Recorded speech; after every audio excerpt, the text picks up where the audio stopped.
KAP International used to hold a small portfolio of diverse industrial businesses, but recently acquired two major companies from Steinhoff, PG Bison and Unitrans. The resulting group has a market cap of 7.3 billion rand. In the past, it had a dividend yield of 3% and a price-to-earnings ratio of 9. KAP International, a big player in this environment. Should we be taking it seriously? Viv, let's start with you. Yes, basically Unitrans is obviously a great player. It's like, I think, just second to Imperial in terms of, logistics in the country for certain categories. The Steinhoff group obviously is trying to structure things in different areas right now. They have the JD part, they have this KAP part. They're looking to basically maybe offload something in Europe with Carrefour. I do think it has, parts of the business are very attractive, especially the Unitrans, which I think probably is a jewel in the crown of KAP, and as well as PG Bison is also doing quite well at the moment. KAP International, are we going to get a different story? Let's look at the share price graph. Yeah. Big volatility here. Yes, moving in the right direction, but quite choppy trade. The old KAP was an amusing consolidation. It was KAP, the name came from Colossus. I don't know if you remember, they made leather for car seats and so on. No, it must have been long before my time. Yeah, sure. And then, Klaus Dahn, the German, comes in and he takes it over. Now, of course, it's got these two big businesses. So the old stuff that they had in it, like the Bull Brief brand and the Glodina towels and all sorts of other stuff, is sort of unimportant and irrelevant. It has yet to declare results with these new things in it.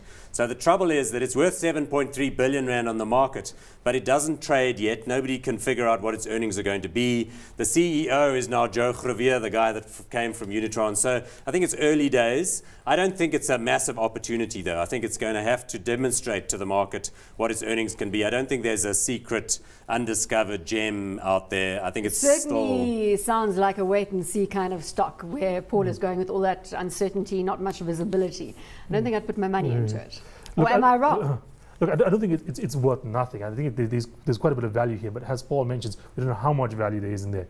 Unitrans, as I mentioned, is probably the best part of it. Very profitable business, does very well, but other parts of the business aren't, like especially the old holdover stuff isn't quite as attractive for the company. What about PG Bison? That's a household name. Sure. Yes. And they've got the forestry assets, and they turn chipboard into furniture, and they dominate really in that whole sort of wood products industry. So look, that's also a good business. I guess what I'm trying to say here is that it's got a market cap of 7.3 billion rand. It's trading at 3 rand something. I think that's probably about right. I don't think the market has got this right. It's not worth 15 billion or 700 million. This is probably about the right value, but we'll have to wait and see what kind of earnings it can deliver. Again, could we see potential corporate action here? Would it have merit in a Imperial or a Barlow world? No, I don't think that's going to happen here. I think that Steinhoff has got its own little plans in place. We might see corporate action from the part of Steinhoff, in which things could change within the group structure itself. And that's another thing to worry about here, is the fact that there's still a bit of flux around exactly what is Steinhoff's final plans in terms of its entire business structure.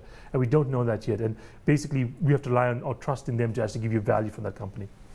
Yeah, anything because what like happened there is that between Vestact Asset Management and the PIC and the controlling shareholders of Steinhoff, they smuggled a deal whereby they ended up with 50% of both this one and JD Group through a swap of shares, which made no sense whatsoever except to those guys, but they pulled it off. Nobody could work out what was going on.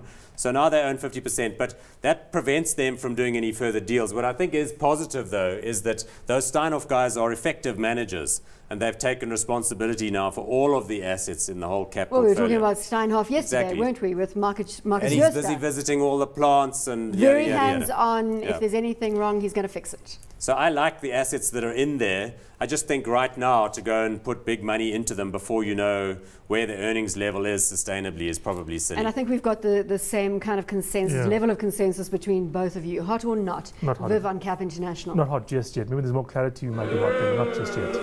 Hot or not, Paul? Also not hot right now.